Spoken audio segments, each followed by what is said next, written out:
Here is the part that stayed with me. Oh, yeah, about this, like, date from Hollywood hell, which I thought was a very personal kind of thing going down here.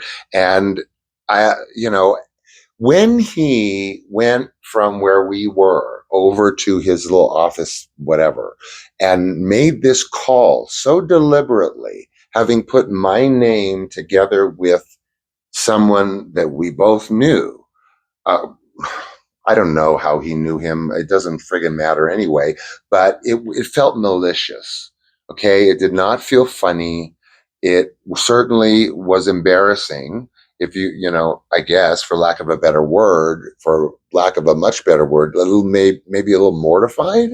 I wasn't like completely, like fully cloaked in the closet, but I didn't need this director to know that I was like on this, like, little date with this guy that happened to be a mutual friend. He was not so great a guy, I guess.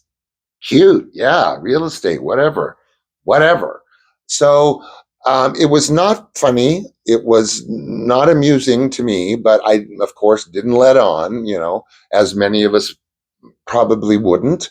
Um, a lot of this for me resonated in the sense that I found, or have found, that Hollywood Hollywood loves to, like, connect dots.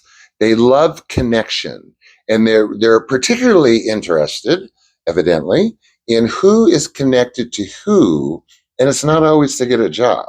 It's not always opportunism. It's like, an opportunity, for like water cooler talk or something, creating this like embarrassing scenario for me.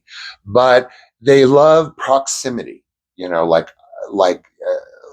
I was adjacent to this little, like, story that I can't wait to tell to 17 other people. Or, like I said, at the water cooler. Oh, guess what? I was on this blind date with X, and he knew Y, and Y didn't know X, and this, that, and the other.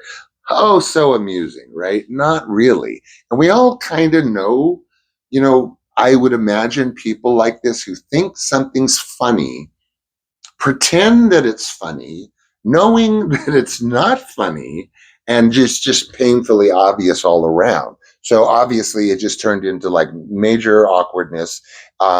He seemed to be a little like reveling in it a little bit, but for what it did for me was it sort of like solidified one thing, of many, about Hollywood, and that is, or anywhere really, for that matter, is that oftentimes you are not meeting a person; you're meeting an agenda that that that happens to reside in a person.